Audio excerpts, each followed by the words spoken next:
This webinar is designed to show system administrators how they can set up and configure the National Enrolment Services in Medtech32.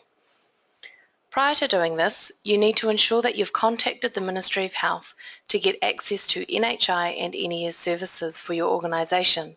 They will give you your login credentials.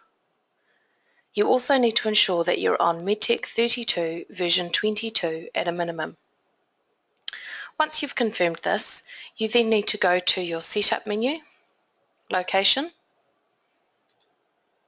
Location Settings, find your practice,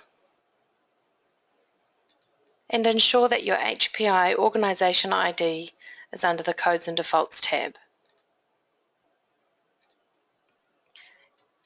You then need to configure your enrolment and identity services. There's a new Setup menu called Connected Health Information Services under the Setup menu here.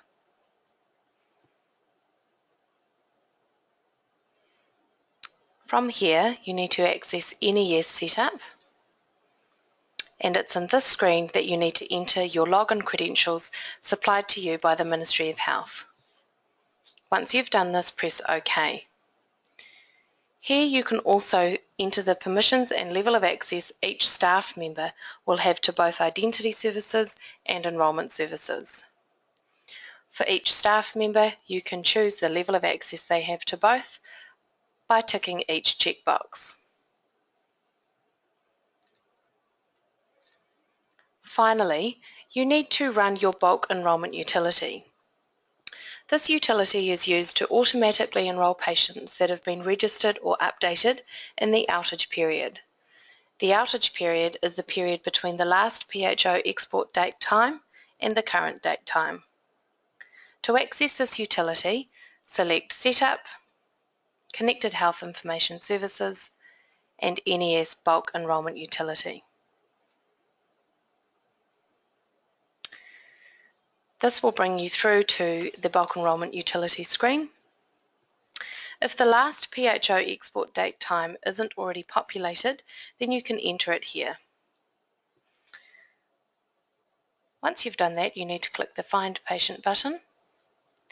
This will provide a warning message. If you click Yes, then you will continue to run the bulk enrolment process. Clicking No will close the utility altogether. In this instance, we will click Yes. This will load a list of patients to be enrolled or updated in the NES using the utility. This includes new patients registered during the outage period and patients whose patient register details have been updated in the outage period. It's important to note that even though all patients with updated patient register details are loaded, update enrolment action will only be taken for those patients whose registered provider or enrolment confirmation date were updated. No action will be taken for the rest of the patients. You can see which action proposed is on the screen in this column here. You then need to click the Enroll Patient Update Enrolment button.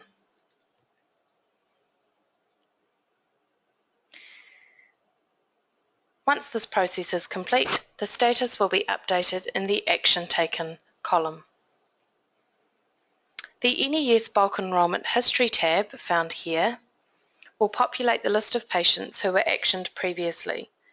The utility will process 500 records at a time. Once the 500 records are processed, the utility must be rerun to process the rest of the patient's records. The history of all the records processed each time can be viewed by clicking on the Date Time button. This is how you run the bulk enrolment utility. Once you have completed all three steps, you have set up and configured for National Enrolment Services.